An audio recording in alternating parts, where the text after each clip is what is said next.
नमो लोये सौहरिहन्ताणं नमो लोये सौहृदानं नमो लोये सौभागिर्यानं नमो लोये सौज्यायानं नमो लोये सौत्रिकावती सावनं ओंकारमिन्दु संयुक्त नित्यं जयन्ति योगिनः कामदमोक्षदं चैव ओंकाराय नमो नमः मङ्गलं भगवान् मङ्गलं गौतमोऽग्नि मङ्गलं कुन्कुन्दारि विजेन्द्रमोसुमङ्गलं नमः समरिसाराय स्वानुभूत्या चकास्ते चित् स्वभावाय भवाय सर्वाः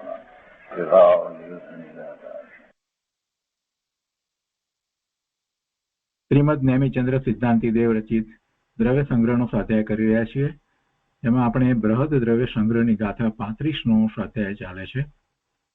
35મી ગાથા આપણે દ્રવ્ય સંગ્રહમાંથી કરી અને બૃહદ દ્રવ્ય સંગ્રહમાંથી પૂજ્ય બ્રહ્મદેવજીની ટીકા પણ આપણે કરી છે. હવે આજથી શરૂ કરી અને આપણે આ ગાથા ઉપર પૂજ્ય ગુરુદેવ કાંજી સ્વામીએ જે પ્રવચનો કર્યા છે એની શરૂઆત કરીએ છીએ. પૂજ્ય ગુરુદેવે આની ઉપર ઘણા પ્રવચન કર્યા છે અને એમાં જે પ્રયોજનભૂત વાત અને જે અધ્યાત્મ સમજાવ્યું છે એ બધું આપણે આજથી શરૂ કરી અને લઈએ છીએ.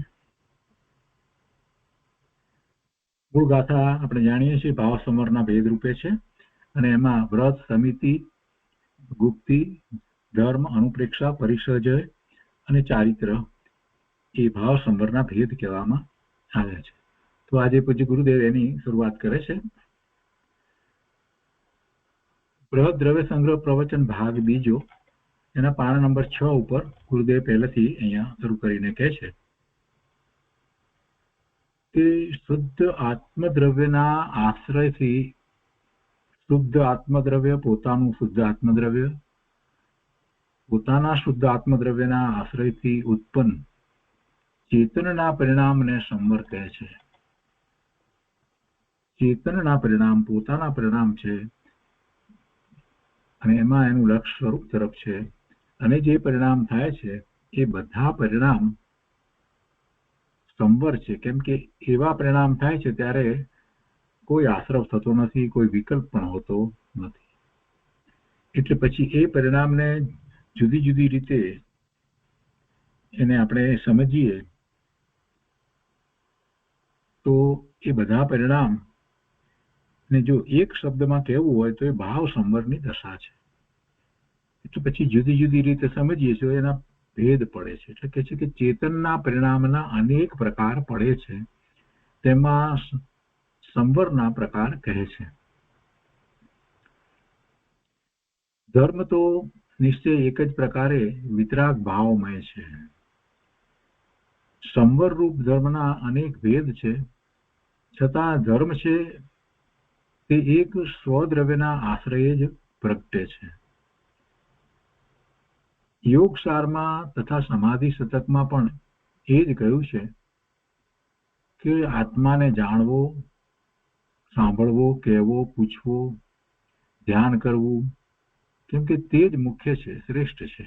આ જ કરવા યોગ્ય છે. આત્મા સિવાય બીજી કોઈ વાત હોતી નથી. લોકો આત્મજ્ઞાનની વાતનો વિરોધ કરે છે, પણ સર્વ સ્થળે આત્માની જ અધિકતા છે. વિરોધ એટલા માટે કરે છે કે તેમને સમજ નથી પડતી અને એમ લાગે કે બરાબર આત્મા છે, હવે એનું આત્મા શું કરવાનું? કઈ ક્રિયા વગેરેની વાત કરો તો એમને એમ લાગે કે ભાઈ ધર્મ કંઈક થાય છે. અને આવું માનનારા, પોતાની જાતને જૈન કહેવડાવનારા ઘણા લોકોના મનમાં એમ જ છે કે ધર્મ એટલે કંઈક અનુષ્ઠાન, કંઈક ક્રિયા વગેરે કરવામાં આવે તો ધર્મ થાય, એ સિવાય ધર્મ ક્યાંથી થાય? પણ એમ નથી સમજતા કે ધર્મ તો એ છે કે જે મોક્ષ તરફ લઈ જાય એ ધર્મ છે. જે શુદ્ધતા વધારે તે ધર્મ છે. જે નિર્મળતા તરફ લઈ જાય છે, પોતાના સ્વરૂપની પ્રાપ્તિ વિશેષપણે કરાવે છે, તે ધર્મ છે. તો એ બધી વાતને સમજતા નથી એટલે એમ વિરોધ કરે કે આ તો બધી એકલી આત્માની લુખ્ખી વાત કરે છે. એવો વિરોધ ગુરુદેવના વખતમાં પણ લોકો કરતા હતા.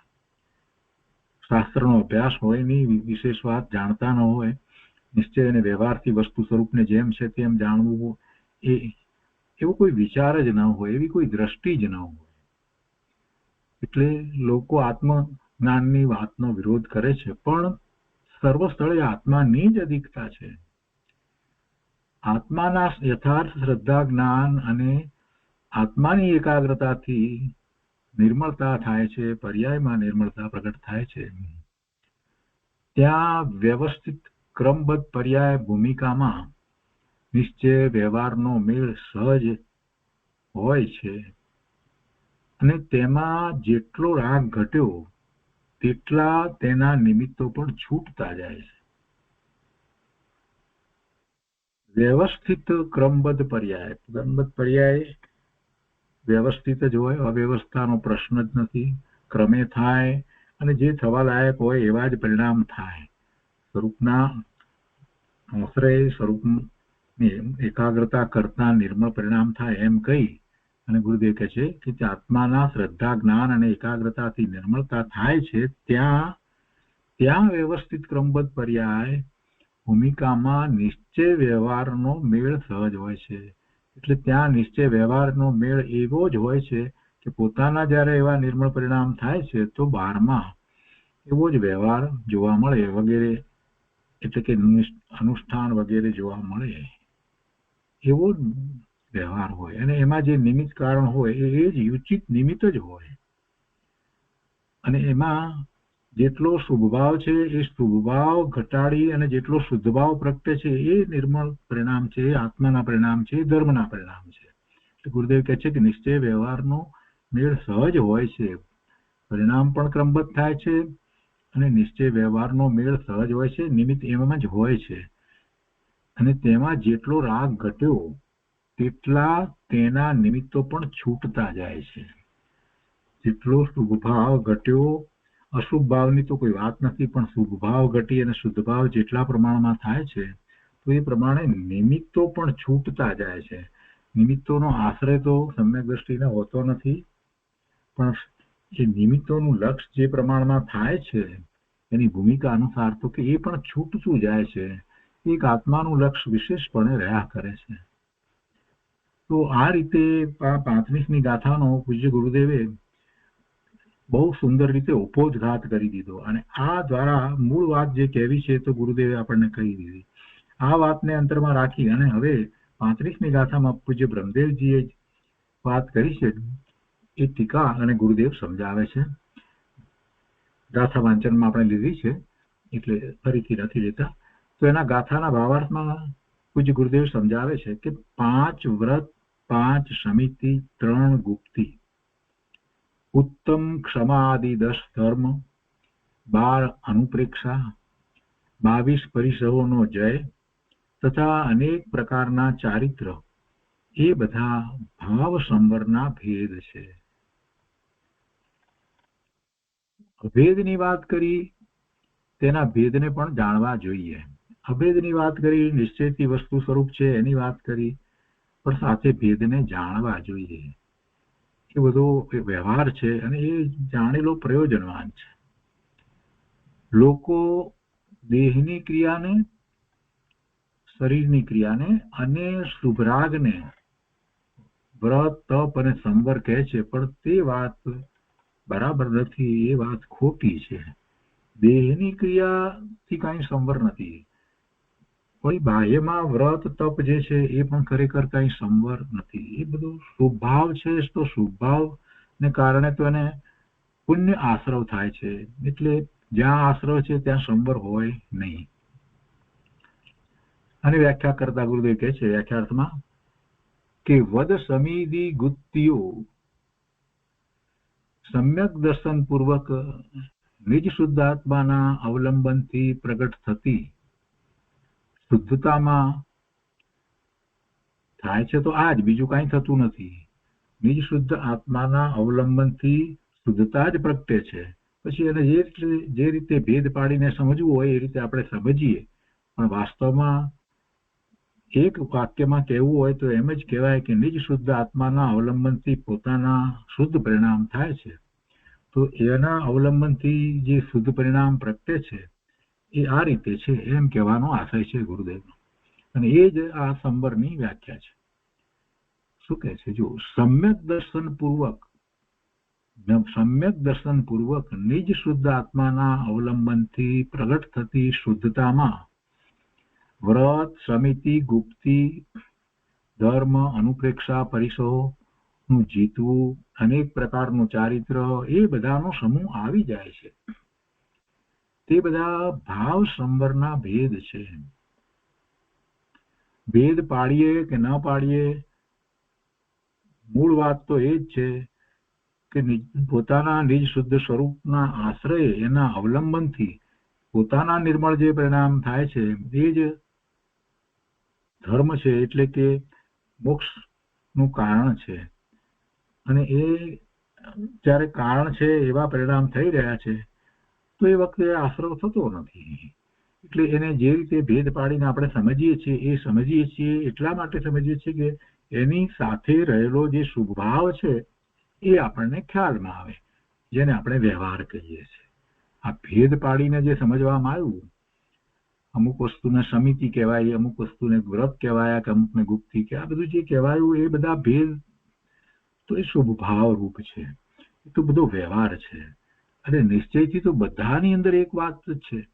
બધાની અંદર સામાન્ય વાત શું છે? આ બધા પ્રકાર બતાવ્યા, એની અંદર બધા ભેદ બતાવ્યા, એમાં સામાન્ય વાત જો નિશ્ચયથી લઈએ તો એક જ વાત છે, પોતાના નિજ શુદ્ધ આત્માનું લક્ષ કરવું, એના અવલંબને પોતાના નિર્મળ પરિણામ પ્રગટ કરવા, એ ભાવ સંવર. તો ગુરુદેવ એ વાત અહીંયા સમજાવે છે કે એ બધાનો સમૂહ આવી જાય છે. તે બધા ભાવ સંવરના ભેદ છે. ત્યાં વ્યવહાર, વ્રત આદિના શુભ વિકલ્પ હોય છે, તેને ઉપચારથી સાધન કહેવાય છે. જો બાહ્ય સાધન તો ખરેખર કોઈ સાધન હોતા જ નથી. બાહ્યમાં જે કંઈ સાધન કહેવાયા હોય એ તો નિમિત્ત છે. કેમ કે આત્માથી, પોતાથી જુદા જે કંઈ સાધન હોય, બીજા અન્ય દ્રવ્યરૂપ જે કોઈ સાધન હોય, એ નિમિત્ત માત્ર છે. અને જ્યારે પોતાના નિર્મળ પરિણામ થઈ રહ્યા છે તો એ વખતે નિમિત્ત શું હતું એ દર્શાવવા માટે એની વાત કરવામાં આવે છે. પરિણામ તો સ્વના આશ્રય જ થાય છે, અને નિર્મળ પરિણામ છે એ વખતે જે સાથે રહેલો શુભ ભાવ અને એ નિમિત્ત, એનું જ્ઞાન કરવાનું હોય છે. તો કહે છે અહીંયા કે વિશુદ્ધ જ્ઞાન દર્શન સ્વભાવી નિજ આત્મતત્વની રત્નત્રય રૂપ ભાવનાથી ઉત્પન્ન જે સુખરૂપી અમૃતમય પરમ આનંદ, તેના સ્વાદના બળથી સંપૂર્ણ શુભાશુભ રાગાદી વિકલ્પોથી રહિત સ્વરૂપમાં ઠરવું, તે સાચું વ્રત છે. જો વ્રતની વ્યાખ્યા આ રીતે કરી, શુભ અને અશુભ ભાવો જે છે એની સાથે રહેલો વિકલ્પ છે. તો એ વિકલ્પથી રહિત જયારે કહ્યું તો એનો અર્થ એ છે કે શુભ ને અશુભ ભાવ પણ ન હોય, એવા વિકલ્પો નથી અને એવો ભાવ પણ નથી. એનાથી રહિત સ્વરૂપમાં ઠરવું, તે સાચું વ્રત છે. અને એ સાચા વ્રતની અંદર એની પ્રાપ્તિ થાય છે તો કે સુખ રૂપી અમૃતમય પરમ આનંદ ની પ્રાપ્તિ થાય છે. અને એ પરમ આનંદનું બળ એટલું છે, એ રસાસ્વાદનું બળ એટલું છે કે પેલા શુભ ભાવ પણ, અશુભની તો વાત નહીં, પરંતુ શુભ ભાવ પણ એ વખતે ઉત્પન્ન થતા નથી, એટલે આશ્રવ થતો નથી. અને એ કેવી રીતે થાય છે તો પુરુષાર્થ બતાવ્યો કે વિશુદ્ધ જ્ઞાન દર્શન સ્વભાવી નિજ આત્મતત્વની રત્નત્રય રૂપ ભાવનાથી પોતાનું ત્રિકાળી શુદ્ધ સ્વરૂપ જે છે એ કેવું છે? વિશુદ્ધ જ્ઞાન દર્શન સ્વભાવી છે. પોતાનો જ્ઞાન દર્શનનો સ્વભાવ વિશુદ્ધ, શુદ્ધ, વિશેષ શુદ્ધ એવો જ્ઞાન દર્શન સ્વભાવ છે. એવા સ્વભાવી નિજ આત્મતત્વ, એની ભાવના એટલે એમાં એકાગ્રતા કરતા શું થાય? એ ભાવનાને રત્નત્રય રૂપ ભાવના કહેવામાં આવી છે. કેમ કે એવા સ્વભાવ આત્મતત્વની ભાવના કરવાથી સમ્યક દર્શન, સમ્યક જ્ઞાન, સમ્યક ચારિત્રના પરિણામ થાય છે. એવા રત્નત્રયના પરિણામ થાય છે. એટલે એને માટે ગુરુદેવ અહીંયા એમ કે છે કે એવા રત્નત્રય રૂપ ભાવનાથી નિજ આત્મતત્વની કોઈ એવી વાત નથી કે એનો માત્ર વિકલ્પે એનો વિચાર કરવો, ચિંતન ધ્યાન કરવું, એમ નથી લેવું. અહીંયા અહીંયા એમ લેવું છે કે રત્નત્રય રૂપ ભાવનાથી, એટલે એવા રત્નત્રય રૂપ પોતાના પરિણામ થાય એવી એકાગ્રતા. ભાવના શબ્દનો અર્થ અહીંયા એકાગ્રતા થાય છે. એટલે કે કેવી એકાગ્રતા? આત્મતત્વની કેવી એકાગ્રતા? માત્ર વિકલ્પ રૂપ એકાગ્રતા, સ્વભાવ રૂપ એકાગ્રતા નથી લેવી. એટલે કે છે કે આત્મતત્વની રત્નત્રય રૂપ ભાવનાથી, રત્નત્રય રૂપ એકાગ્રતા થવી જોઈએ. એટલે નિર્મળ પરિણામ થવા જોઈએ, કોઈ વિકલ્પ હોય નહીં. એનાથી ઉત્પન્ન જે સુખરૂપી અમૃતમય પરમ આનંદ, તેના સ્વાદના બળથી સંપૂર્ણ શુભાશુભ રાગ આદિ વિકલ્પો છૂટી જાય છે. અને એમ એ વિકલ્પોથી રહિત સ્વરૂપમાં ઠરવું તે સાચું વ્રત છે. એ બધા વ્રત પછી એમાં સમાય છે. આ ભાવમાં જ બધા વ્રત આવી જાય છે. શુભ રાગથી કે શરીરના બળથી વ્રત ચારિત્ર નથી, પણ અતિન્દ્રિય આત્મ અનુભવ રૂપ નિશ્ચય, શ્રદ્ધા, જ્ઞાન, રમણતાથી પુણ્ય પાપની વૃત્તિ ઉત્પન્ન ન થવી, પણ અંદરમાં સ્થિરતા થવી, તે મોક્ષનું કારણ. અને એ જ નિશ્ચયથી વ્રત છે. એમાં કોઈ શરીરના બળની વાત છે જ નહીં. શુભ રાગની પણ એમાં કોઈ વાત નથી. શુભ રાગ બહુ હોય ઊંચો તો જ પછી આવા પરિણામ, કે શરીરમાં એટલું બળ હોય તો એવા વ્રત ને ચારિત્રના પરિણામ થાય, એવી વાત નથી. કેમ કે પરિણામ છે એ આત્માના પરિણામ, ચેતનના પરિણામ છે.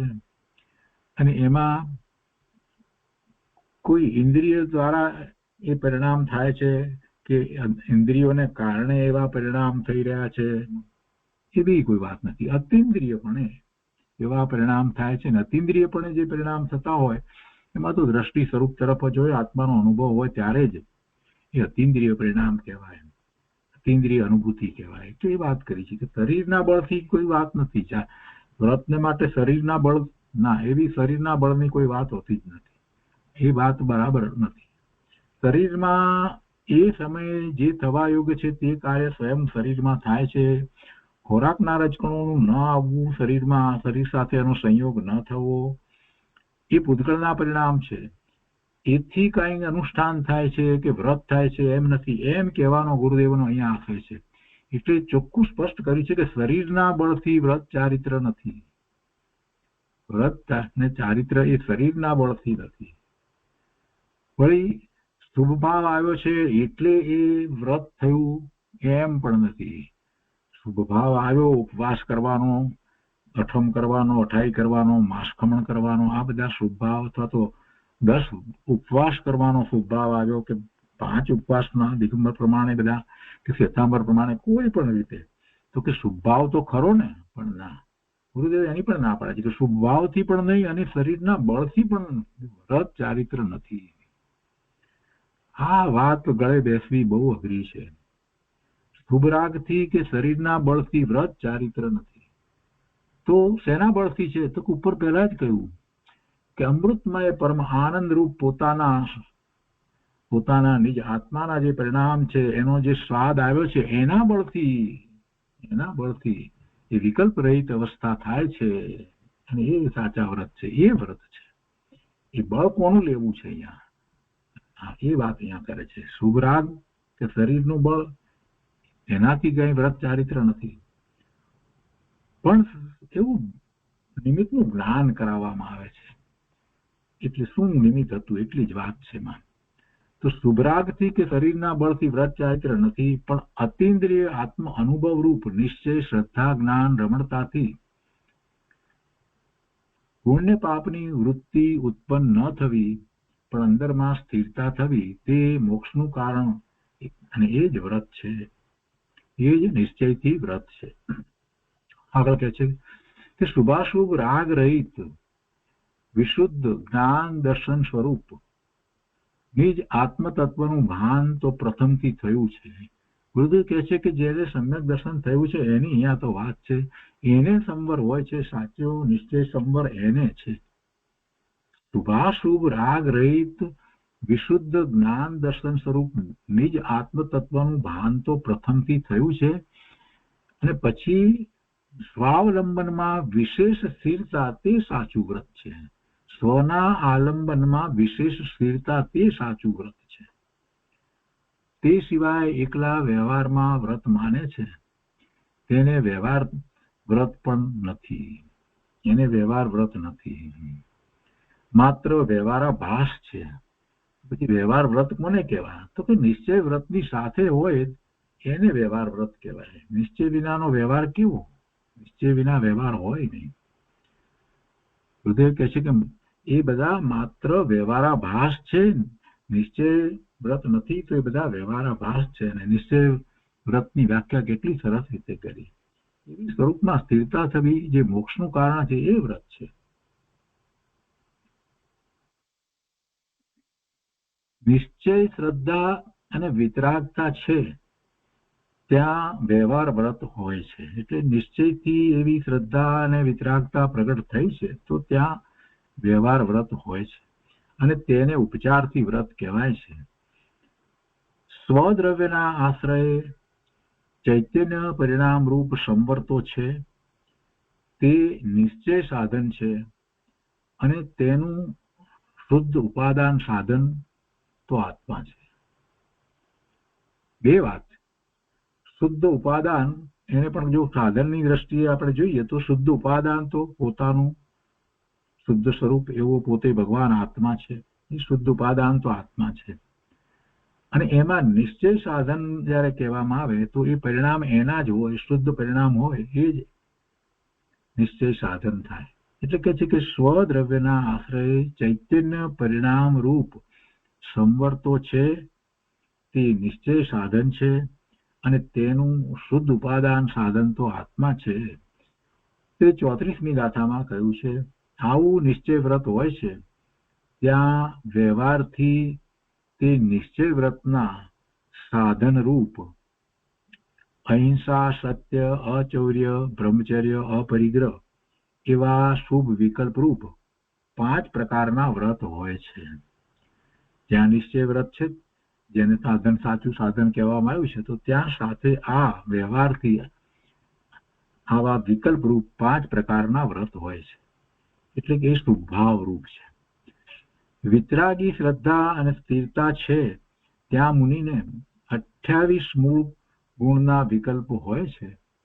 એટલે એથી વિરુદ્ધ એવા અશુભ રાગની ઉત્પત્તિ જ ન થાય એવી દશા સહજ હોય છે. આપણે વારંવાર વાત કરીએ છીએ 28 મૂળ ગુણની વાત, મુનિના 28 મૂળ ગુણની વાત કરીએ છીએ, પણ એવો જ વિકલ્પ હોય તો એમાં અશુભ ભાવ ક્યાંથી આવે?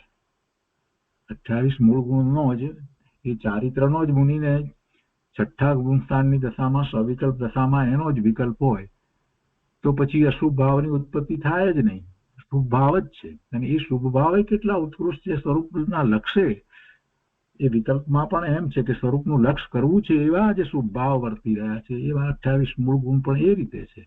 તો 28 મૂળ ગુણના વિકલ્પ હોય છે એટલે એથી વિરુદ્ધ એવા અશુભ રાગની ઉત્પત્તિ જ ન થાય એવી દશા સહજ હોય છે. એકલી બાહ્ય ક્રિયા અને શુભ રાગનું પાલન કરો પછી નિશ્ચય ચારિત્ર થઈ જશે એમ કહેનારની વાત સાચી નથી. કેમ કે નિશ્ચયની દિશા એ સ્વલક્ષી છે અને આ બાહ્ય ક્રિયા અને શુભ ભાવ છે એમાં તો પરનું લક્ષ છે, આત્માનું લક્ષ નથી.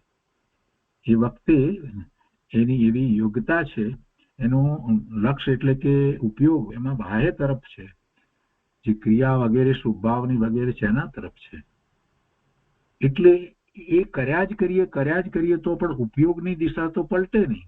ઉપયોગ તો બહારમાં જ રહેશે. ગમે તેટલો ઊંચો શુભ ભાવ હોય, વ્રત તપનો શુભ ભાવ હોય અને એવા વ્રત થતા હોય, તપ એવું થતું હોય તો પણ ઉપયોગ તો બહાર રહ્યો.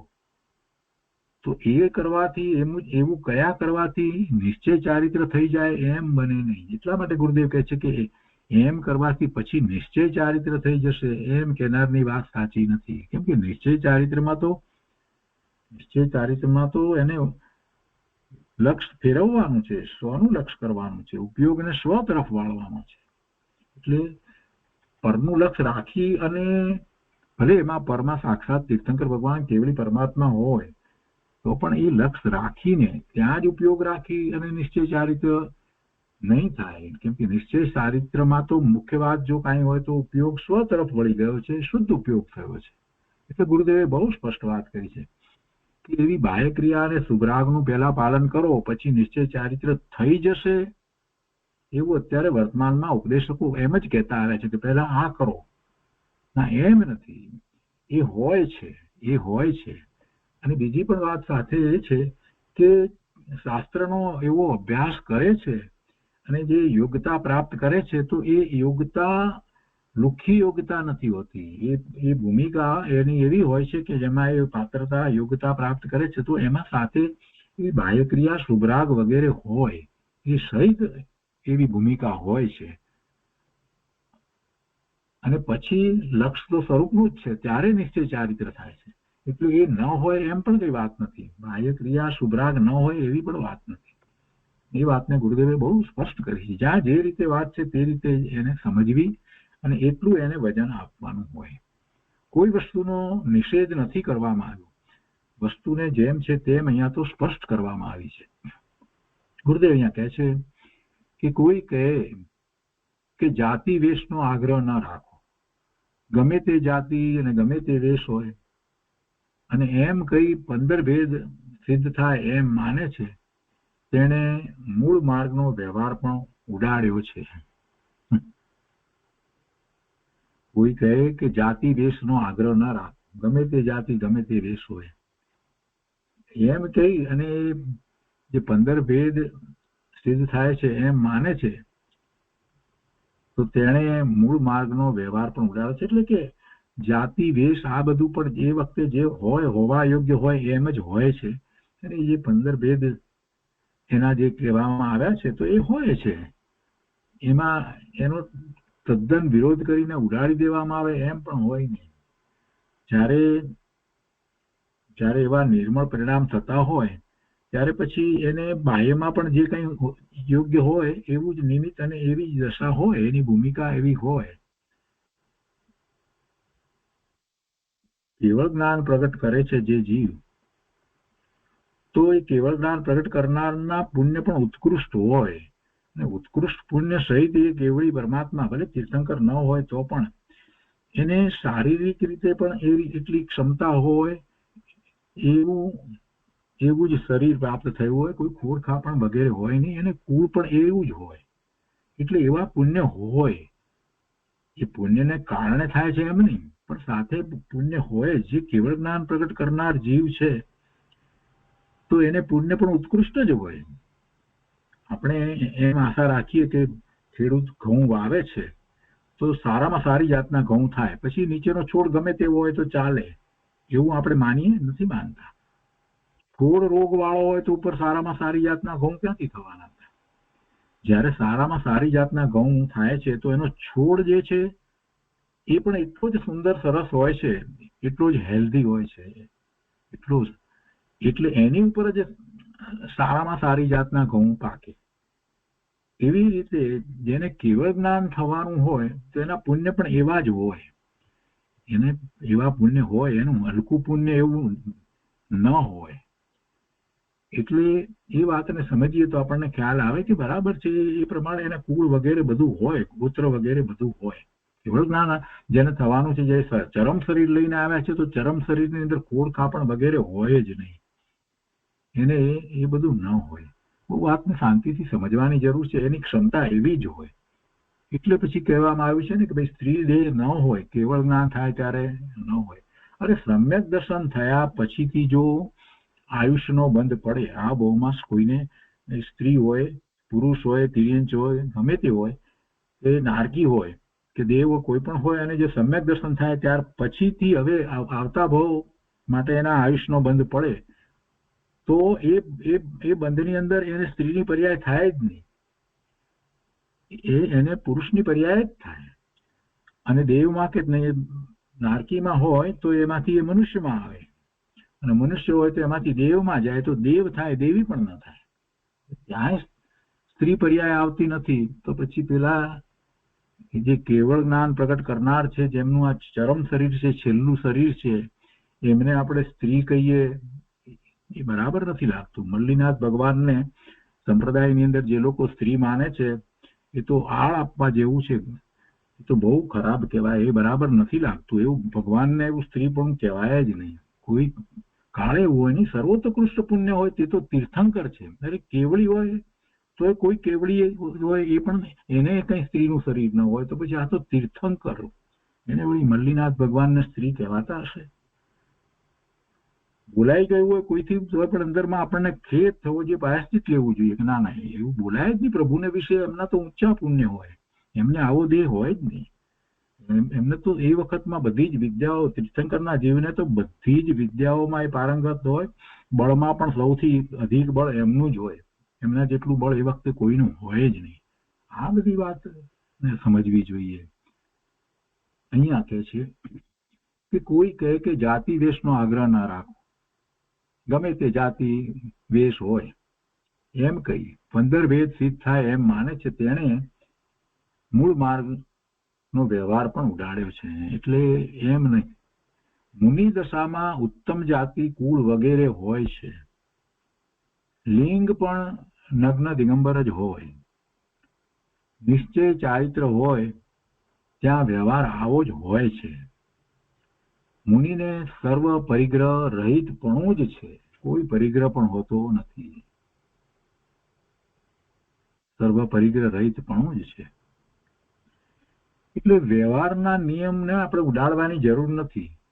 કેટલાકને પછી આ વાત કરીએ કે ભાઈ અંદરમાં પુરુષાર્થ ના થાય, બધાની વાત કરી કે જો પછી અંદરમાં જ પુરુષાર્થ કરવાનો તો બહારમાં ગમે તે હોય એમાં શું તમને વાંધો પડે છે, આવી દલીલ કરે છે. અને હજી પણ આ વાત એમ જ છે. એમને આપણે સમજાવતા હોઈએ સંપ્રદાયના વ્યક્તિને, અને એમાં બધી વાત કરી કે અંતરંગ આ ભૂમિકા આ બધામાં એમાં હા પાડે ને પછી એ જ પછી દલીલ કરે કે જો તમે બધું અંતરંગની જ વાત કરીને તો પછી બાહ્યમાં ગમે તે હોય, બાહ્ય સાથે તો કાંઈ સંબંધ છે જ નહીં, તો તમે શુક્રાયનો વિરોધ કરો છો, વસ્ત્રપાત્રનો શા માટે મુનિને વિરોધ કરો છો, અથવા તો બસ સ્ત્રીની પર્યાયનો શા માટે વિરોધ કરો છો, એવી દલીલ કરીને ઉભા રહે છે. પણ એ ઊંધેથી પકડવા જાય છે, કેમ કે પેલી પકડ છોડવી નથી ને, મલ્લીનાથ ભગવાનને સ્ત્રી જ કહેવા છે, એ પકડ છોડવી નથી, એટલે ખોટા જસ્ટિફિકેશનો આપે છે. અને મુનિને એમ કે વસ્ત્ર વગેરે હોય તો ક્યાં નડે છે, શું નડે છે, એમ કેમ કે પુરુષાર્થ તો અંદર કરે છે, તો ભલે ને રહ્યા વસ્ત્ર ગમે તે હોય તો શું આવે? એમ નહીં. નિમિત્તો પણ એમ જ હોય, પોતાને જે રીતે પરિણામ થાય એ પ્રમાણે નિમિત્ત હોય. ગમે તેવા નિમિત્ત હોય એમ ન ઉચિત નિમિત્ત જ હોય, બધું ગમે તેવું નથી હોતું. એ વાત અહીંયા ગુરુદેવે કહી છે કે ભાઈ એમ વ્યવહારને તમે ઉડાડો એમ ન ચાલે. મુનિ દશામાં ઉત્તમ જાતિ ઉત્તમ કુળ વગેરે હોય છે, લિંગ પણ નગ્ન દિગંબર જ હોય, નિશ્ચય ચારિત્ર હોય ત્યાં વ્યવહાર આવો જ હોય છે. મુનિને સર્વ પરિગ્રહ રહિત પણ જ છે, કોઈ પરિગ્રહ નહીં. વ્યવહારનો નિયમ ઉડાડે તે પણ મૂઢ છે. વ્યવહાર જે છે તે પ્રમાણે જ હોય, એને ઉડાડવાની જરૂર નથી, એ જ એમ જ હોય. અને સાથે સાથે બીજું પણ કહે છે કે હા બાહ્ય આવું હોય ખરું, એવું હોય ખરું, પણ તેનાથી મુક્તિ થાય એમ માને તે પણ મૂઢ છે. એટલે કોઈ ખેંચાતાણી કરે કામ આવે એવું નથી, એ હોય છે. બસ એટલી વાત છે. મુનિને સંપૂર્ણ અહિંસા આદિ વ્રત છે, તે ભૂમિકામાં આધાકર્મી કે ઉદ્દેશી આહાર લેવાનો વિકલ્પ ન હોય. વળી આગળ કહે છે કે વિતરાગી આનંદમાં ઝૂલતા હોય છે. મુનિ તો વિતરાગી આનંદમાં ઝૂલતા હોય છે, અને કોઈ કહે કે મૂર્છા રહિત છીએ માટે વસ્ત્રપાત્ર આદિ હોય તો પણ ચારિત્રમાં વાંધો નથી, તો તેમ માનનાર મૂઢ છે.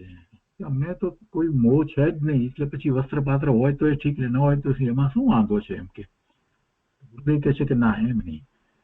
મોહ છે જ નહીં તો વસ્ત્રપાત્ર છૂટી જ જાય, હોય જ નહીં, નિમિત્ત એમ જ હોય. આગળ વળી સમજાવે છે ગુરુદેવ કે ચાંડાલ આદિ નીચા કુળવાનને મુનિ પણ હોય નહીં, અને ઉચ્ચ કુળવાન છે માટે તે કુળથી તરી જશે એમ પણ નથી.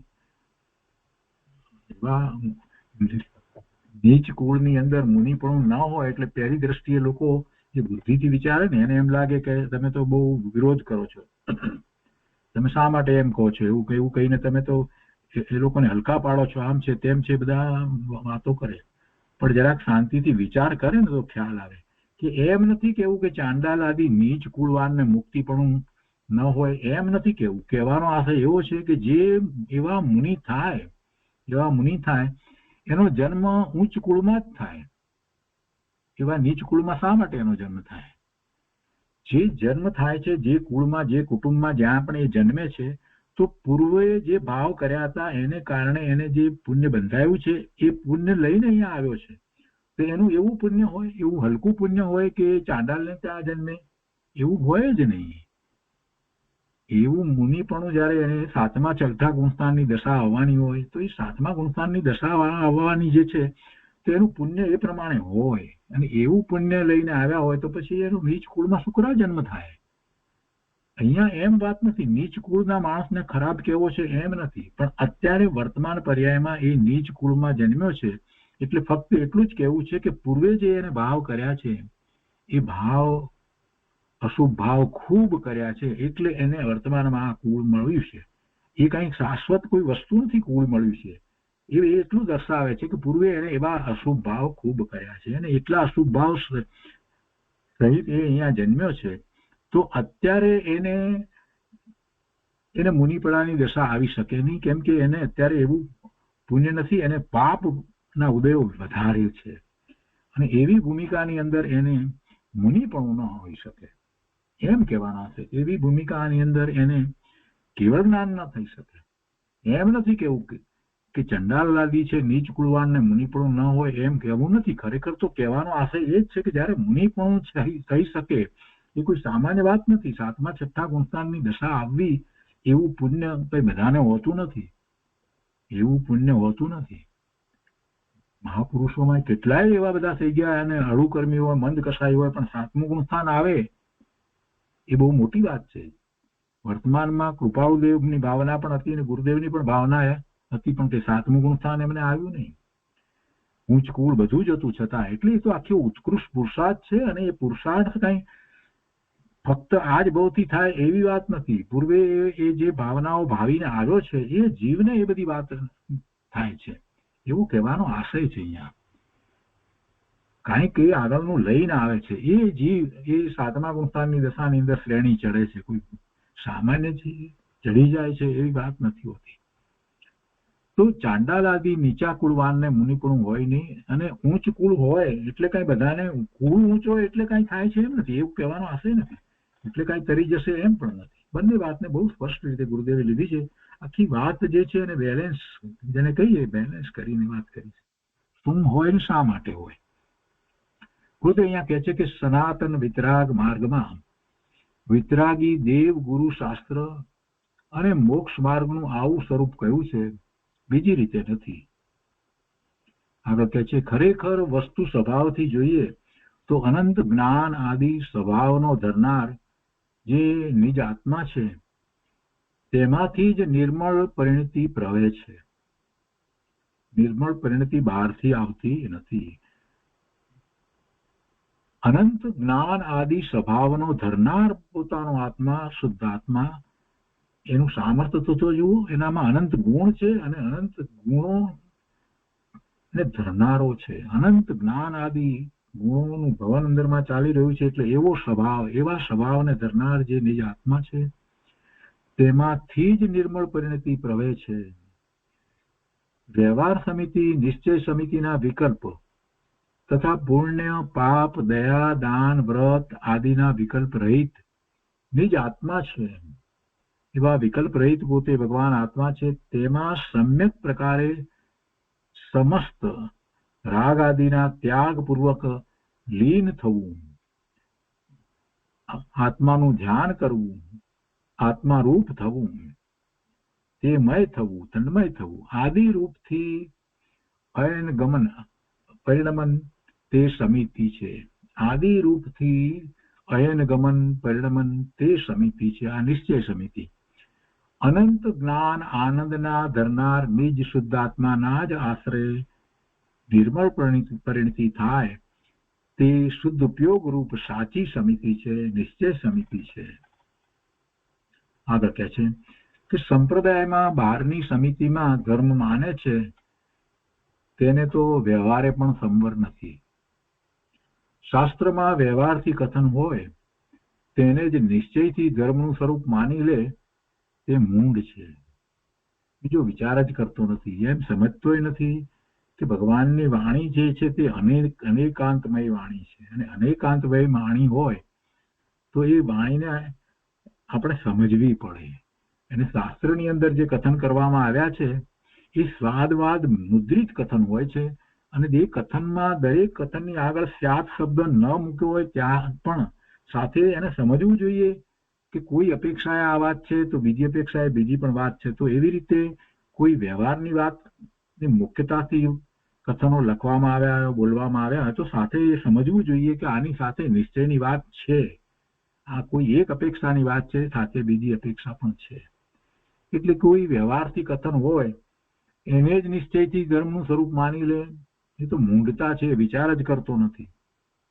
એમ ન હોય. સાથે રહેલું જે નિશ્ચયનું સ્વરૂપ છે એ એને સમજવું જોઈએ, જાતે સમજવું જોઈએ. દરેક જગ્યાએ શાસ્ત્રમાં એવી રીતે લખવામાં નથી આવતું. સ્યાત દરેક વખતે વસ્તુ લખવામાં નથી આવતી.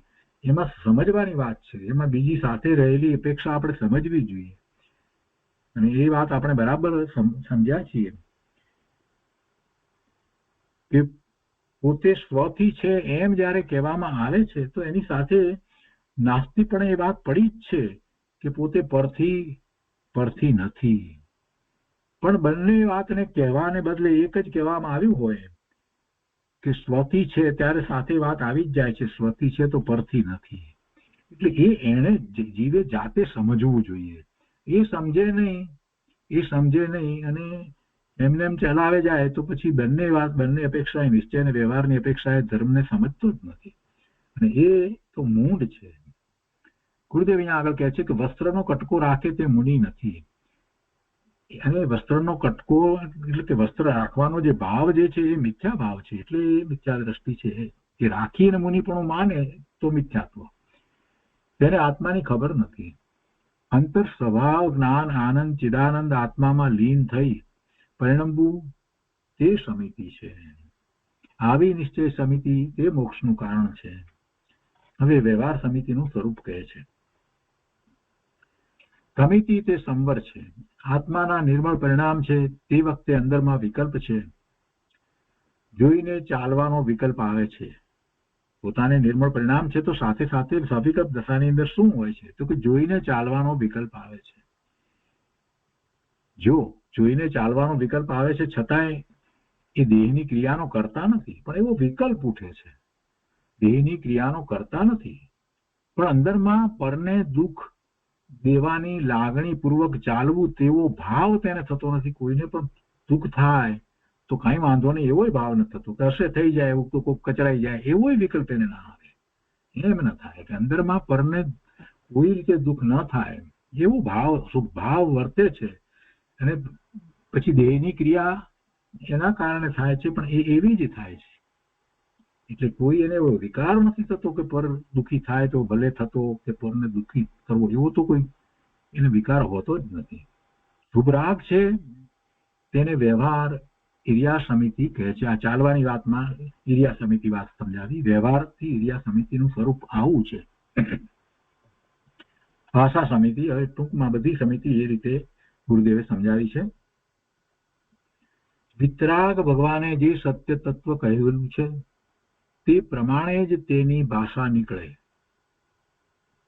વિતરાગ ભગવાને જે સત્ય તત્વ કહેલું છે તે પ્રમાણે જ તેની ભાષા નીકળે.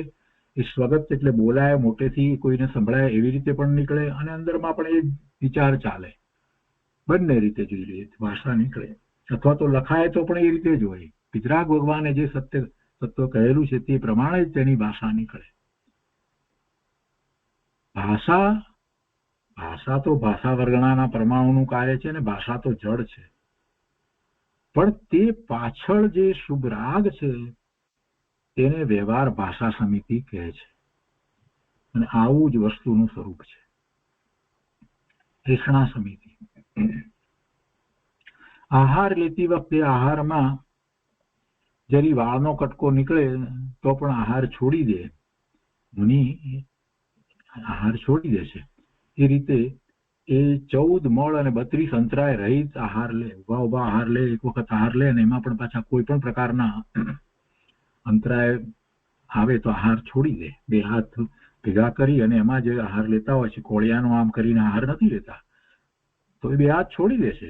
ત્યાં પછી 24 કરીને ચાલ્યા જાય છે. પછી બીજે દિવસે વાત, એટલે જરાકથી શરૂઆત કરી અને એમાં જો કઈ અંતરાય આવી જાય તો પણ એ મુનિ આહાર છોડી દે છે, નથી લેતા. એટલે આહાર આપનારે પણ ખૂબ ધ્યાન રાખવું જોઈએ. મુનિએ કોઈ પણ પ્રકારે અંતરાય ન પડે એવો અંતરમાં ભાવ હોવો જોઈએ. 14 મળ અને 32 અંતરાય રહિત આહાર લે છે. દક્ષિણા સમિતિની વાત ચાલે છે. તો એ વિકલ્પ છે, પણ મુનિને આહાર અને પાણી બે જ ચીજ હોય છે, બીજું કઈ હોતું નથી. અને એ પણ એક વખત જ હોય છે. અને એ કઈ વાસણની અંદર, પાત્રની અંદર કઈ આહાર લે છે એવું હોતું નથી. વસ્ત્ર પાત્ર હોતા નથી. માટે સમયસારમાં અન્ન અને પાણી બે લીધા છે દક્ષિણા સમિતિની અંદર. તો એવો 12મા એ વખતે જે વિકલ્પ જે છે એ દક્ષિણા સમિતિ કહેવામાં આવી. સમિતિપૂર્વક 5 સમિતિપૂર્વક અને બાહ્યમાં પણ એ જ રીતે સમિતિપૂર્વક મુનિનું જીવન હોય છે. આદાન નિક્ષેપણ સમિતિ, વસ્તુ લેવી મૂકવી એના સંબંધીની જે વાત છે, તો કે છે કે એમાં ગુરુદેવ કહે છે કે શ્વેતાંબરમાં ભંડ શબ્દ ગોઠવી દીધો છે. મુનિ પાસે પાત્રા કે વસ્ત્ર કેવા? મુનિ પાસે પાત્રા કે વસ્ત્ર હોતા નથી. માત્ર શૌચ માટે લાકડાનું કમંડળ હોય છે, પણ કોઈ વસ્ત્ર કે પાત્ર હોતા નથી. એટલે વસ્તુ લેવા મૂકવાની વાતમાં પણ એમને સમિતિપૂર્વક હોય છે. કોઈ જીવની હિંસા ન થાય એ રીતે જ.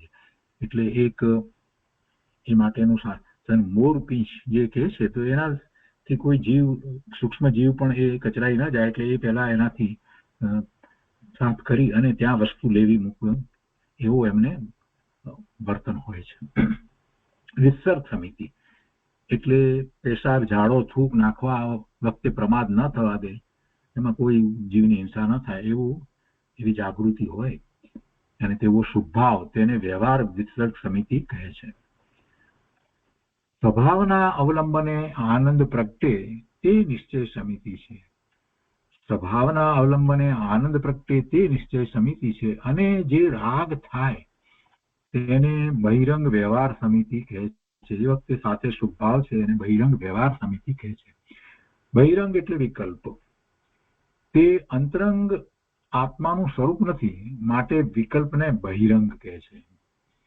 વિકલ્પ ભગવાન આત્માને ક્યારેય હોતા નથી. ત્રણકાળમાં આત્માને વિકલ્પ હોય નહીં.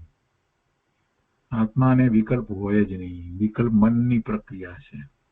જો આત્માને વિકલ્પ હોય તો સિદ્ધ ભગવાનને પણ વિકલ્પ હોય. જ્યારે પણ આપણને કંઈ ન સમજાય ત્યારે પ્રશ્ન કરવાનો કે સિદ્ધ ભગવાનને હોય કે ન હોય, તો તરત જ ખ્યાલ આવે કે ના, સિદ્ધ ભગવાનને ન હોય તો આત્માને ન હોય. એટલે એ વિકલ્પ જે છે તે કઈ આત્માનું સ્વરૂપ નથી. બહિરંગ એટલે વિકલ્પ, અને તે અંતરંગ આત્માનું સ્વરૂપ નથી, માટે વિકલ્પ ને બહિરંગ કહે છે. આચાર્ય ભગવાન કહે છે કે આ ભેદો જાણવા જોઈએ. સ્વભાવના ભાન સહિત જે દશા થઈ તેમાં આવો રાગ રહે, આવો શુભભાવ રહે, તેને ઉપચારથી સમિતિ કહેવામાં આવે છે. અને વસ્તુની જે અંતરંગ શુદ્ધ દશા થઈ તેને નિશ્ચય સમિતિ કહે છે. હવે ગુપ્તિ. આત્માને શરીરમાંથી ખેંચી સ્વરૂપમાં ગોપવો તેને ગુપ્તિ કહે છે. જો નિશ્ચય ગુપ્તિનું સ્વરૂપ કેવું છે? આત્માને શરીરમાંથી ખેંચી સ્વરૂપમાં ગોપવવો તેને ગુપ્તિ કહે છે. શરીરની સભાનતા જે છે એના સ્થાને હવે એ સભાનતા ન રહે અને એનો ઉપયોગ સ્વમાં વળી જાય, ત્યાં જ એ રહી જાય. એમ સ્વરૂપમાં આત્માને ગોપવવો તેને ગુપ્તિ કહે છે. નિશ્ચયથી ભગવાન આત્મા, શુદ્ધ સહજ આત્મા, જ્ઞાયક નિર્મળ આત્માના સમ્યક દર્શન, સમ્યક જ્ઞાન, સમ્યક ચારિત્ર, તે રાગ, દ્વેષ, વિકાર કે જે સંસારના બંધનું કારણ છે તેનાથી રહિત સ્વભાવમાં ગુપ્ત થઈ જાય.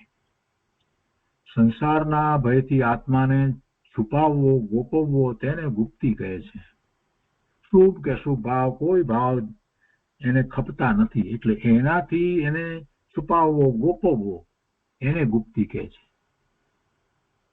શુભ કે અશુભ બેમાંથી કોઈ ભાવ નથી જોતા, એટલે કહે છે અહીંયા શું કહે છે કે નિશ્ચયથી ભગવાન આત્મા શુદ્ધ સહજ આત્મા નાયક નિર્મળ એવા આત્માના સમ્યક દર્શન જ્ઞાન ચારિત્ર તે રાગ દ્વેષ વિકાર કે જે સંસાર બંધનું કારણ છે તેનાથી રહિત સ્વભાવમાં ગુપ્ત થઈ જાય છે. એવા પરિણામ થાય છે તો એ રાગ દ્વેષ વિકાર જે સંસારનું કારણ છે એનાથી રહિત થઈ જાય છે, ગોપવી દે છે. એ રીતે પોતે પોતાના આત્માને સંસારના ભયથી આત્માને છુપાવવો ગોપવવો ક્યાં જ ગોપવે? પોતાની અંદર જ ગોપવે. બાકી તો બહારમાં તો નીકળશે તો એને શુભ કે શુભ ભાવ આવવાનો જ છે.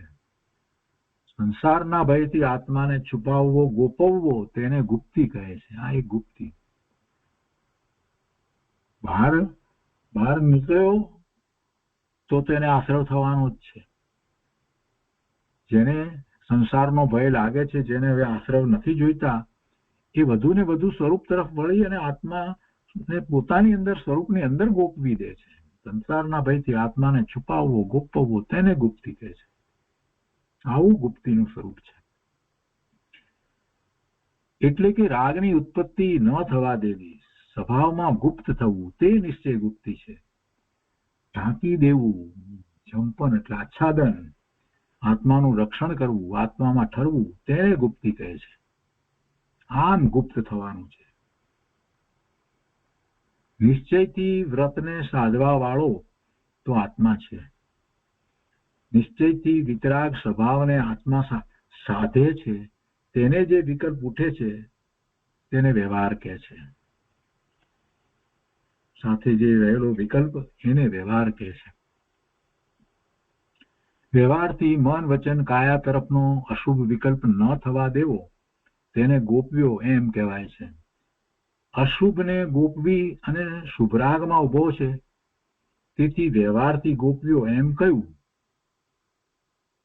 પણ એમાં એને સંભર ક્યાં થયો? શુભરાગમાં ઉભો છે તો પુણ્યનો બંધ તો થાય છે, પુણ્ય આશ્રવ થાય છે, પુણ્યનો બંધ થાય છે, એટલે એને વ્યવહારથી ગોપ્યો એમ કહ્યું. પૂર્ણ વિતરાગતા થઈ નથી ત્યાં સુધી વચ્ચે આવો શુભરાગ હોય છે, આવો શુભરાગ હોય જ છે. એટલે એ અશુભથી પોતે બચે છે. નિશ્ચય વ્યવહાર સાથે હોય જ છે, એટલે આવો વ્યવહાર એને હોય જ છે. નિશ્ચયની સાથે આવો વ્યવહાર હોય છે. અને જો નિશ્ચય નથી તો વ્યવહાર કોનો? નિશ્ચય પ્રગટ્યો હોય ત્યાં વચ્ચે વિકલ્પ રહે તેને વ્યવહાર કહે છે. નિશ્ચય નથી તો વ્યવહાર કોનો? માટે આત્માનું ભાન જ્ઞાન આત્મામાં લીનતા થયા પછી વચ્ચે જે રાગ હોય છે તેને વ્યવહાર કહે છે. આત્માનું જ્ઞાન ભાન થાય, એમાં એકાગ્રતા વધારે થાય, પાછા બહાર આવે તો એ બહાર આવે ત્યારે જે શુભભાવ છે એને વ્યવહાર કહેવામાં આવ્યો છે. એ વ્યવહાર આ પોતાની શુદ્ધ ભાવરૂપ દશા થાય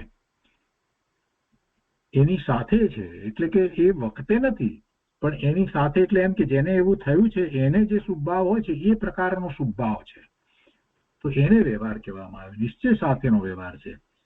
તો આત્માની ગુપ્તિ વખતે જે ગુપ્તપણાનો ભાવ જે છે એમાં શું છે કે સંસારથી રહિત થવાનો, પોતાને ગોપવવાનો ભાવ અંદરમાં શુદ્ધ ભાવ પ્રગટ થયો છે. તો બહારમાં છે ત્યારે પણ એને પછી એવી જ રીતે હોય છે કે જેથી કરીને વધારે એને કોઈ પણ પ્રકારે એવો બંધ ન પડે, એવો ઉત્તમ શુદ્ધ ભાવ હોય છે.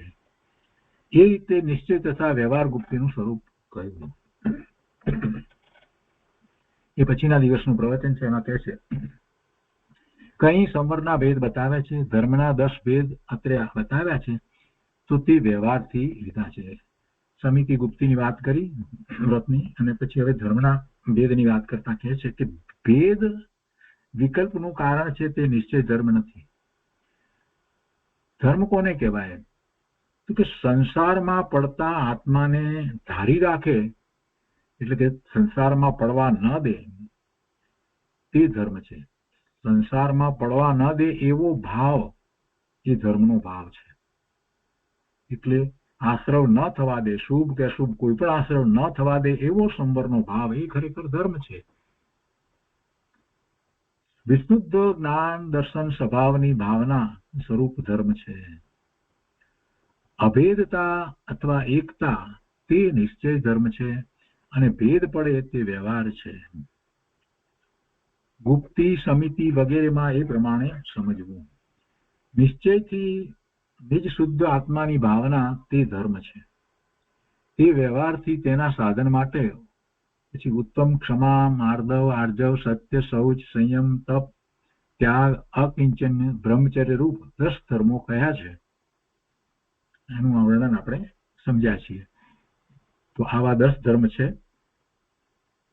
હવે કે છે કે ઇન્દ્ર ચક્રવર્તી આદિથી વંદન યોગ્ય જે તીર્થંકર પદ છે તેમાં ધારણ કરવા માટે આ 10 પ્રકારના ધર્મો સાધન છે.